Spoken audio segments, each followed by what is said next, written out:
നമ്മുടെ പാരമ്പര്യവും നമ്മുടെ മഹൽ പുരുഷന്മാരെയും സ്മരിക്കുന്നതൊക്കെ ചിലർക്ക് പിന്തിരിപ്പൻ ആശയമാണ്. ഇപ്പോൾ സ്വാമി വിവേകാനന്ദനെ കുറിച്ച് ഇവിടെ പരാമർശമുണ്ടായി.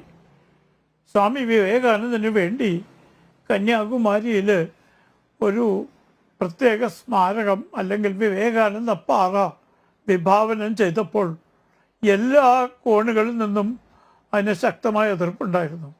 പ്രത്യേകിച്ചും എടപ്പുര വർഗത്തിൽ നിന്ന് ഇത് പിന്നോക്കമാണ്. പിന്നീടാണ് അവർക്ക് മനസ്സിലായത് സ്വാമി വിവേകാനന്ദൻ എത്രമാത്രം യുവജനങ്ങളുടെ മനസ്സിൽ വേരിയുന്നിട്ടുണ്ട്. അതിന് ശേഷമാണ് DYFI തുടങ്ങിയ സംഘടനകൾ വിവേകാനന്ദൻ്റെ ഫോട്ടോ വെച്ചുകൊണ്ട് കാറൽ മാർക്സിനോടൊപ്പം തന്നെ ആദരവ് തുടങ്ങിയത്. അതുവരെ പുച്ഛിച്ചിരുന്ന ആളുകൾ. അപ്പോൾ നമ്മുടെ പാരമ്പര്യങ്ങൾ മുഴുവൻ പഴഞ്ചനാണെന്നും പിന്നോക്കം അടിക്കുന്നതാണെന്നും ചെറുപ്പക്കാരെ പറഞ്ഞ് തെറ്റിദ്ധരിപ്പിക്കുന്ന ഒരേർപ്പാടാണ് ഈ കൂട്ടർക്ക് എല്ലാ കാലത്തുമുണ്ട്. അതിൻ്റെ തുടർച്ചയാണ് ഇപ്പോഴും കാണുന്നത്. 500 കൊല്ലം മുമ്പ് വിശ്വസിച്ചിരുന്ന കാര്യങ്ങൾ ഇന്നും നമ്മുടെ ഭാരതീയർ വിശ്വസിച്ചുകൊണ്ടിരിക്കുകയാണ്. നമ്മുടെ സംസ്കാരം 5000 കൊല്ലങ്ങൾക്ക് മുമ്പതായെന്നാണ് വിശ്വസിക്കപ്പെടുന്നത്.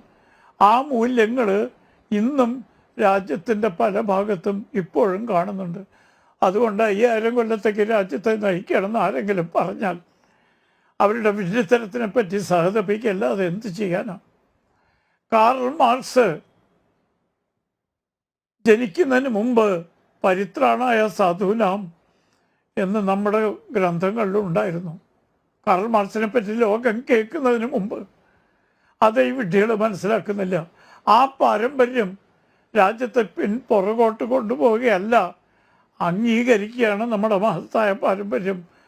നമ്മുടെ മൗലികമായ കാഴ്ചപ്പാട്, നമ്മുടെ ചിരപുരാതനമായ വിശ്വാസങ്ങൾ, ഇവയ്ക്കൊക്കെ ഊന്നൽ കൊടുത്തുകൊണ്ടുള്ള സംസ്കാരമാണ്. അത് പിന്നോക്കം നയിക്കലല്ല. അവരുടെ കാഴ്ചപ്പാടിൽ കാറൽ മാർക്സിന് മുമ്പ് പറഞ്ഞതൊന്നും പ്രസക്തമല്ല. ആ കാഴ്ചപ്പാടാണ് അവരെ ഇന്നത്തെ ഗതികേടിൽ എത്തിച്ചിരിക്കുന്നത്. അതുകൊണ്ട് പിന്നോക്കം എന്നുള്ള കാര്യത്തെക്കുറിച്ച് നമ്മളോട് ആരും ഉപദേശത്തിൻ്റെ ഒന്നും ആവശ്യമില്ല. കാരണം ലോകത്തിലെ പല രാജ്യങ്ങളും നിരക്ഷര കുട്ടികളായി നടന്നിരുന്ന സമയത്ത് സാംസ്കാരിക രംഗത്തും വിദ്യാഭ്യാസ രംഗത്തും ശാസ്ത്രീയ രംഗത്തും അങ്ങേയറ്റം പുരോഗതി നേടിയതാണ് നമ്മുടെ രാജ്യം. ലോകത്തിന് ഗണിതശാസ്ത്രം കൊടുത്തത് നമ്മുടെ രാജ്യമാണ്. ജ്യോതിശാസ്ത്രം സമ്മാനിച്ചത് നമ്മുടെ രാജ്യമാണ്. ഇതൊരു പിന്നോക്കത്തിൻ്റെ ലക്ഷണമാണോ അതോ മുന്നോട്ടുള്ള ലക്ഷണമാണോ? ഇതൊന്നും മനസ്സിലാക്കാതെ പഴഞ്ചനാണ് എന്ന് പറഞ്ഞ് വിമർശിക്കുന്നത് മറ്റൊന്നും പറയാനില്ലാത്ത ഗതികേട് കൊണ്ടാണ്. ആ ഗതികേട് ഇന്ന് അവർ മനസ്സിലാക്കിയിരിക്കുന്നു. അതുകൊണ്ടാണ് ഒരു കാലത്ത് തള്ളിപ്പറഞ്ഞിരുന്ന വിവേകാനന്ദനെയും ഗാന്ധിജിയെയും ഒക്കെ ഇപ്പോൾ അവർ ആദരിക്കാൻ തുടങ്ങി. നാളെ രാമനെയും അവർ ആദരിക്കുന്ന ഒരു സ്ഥിതി ഉണ്ടാകും.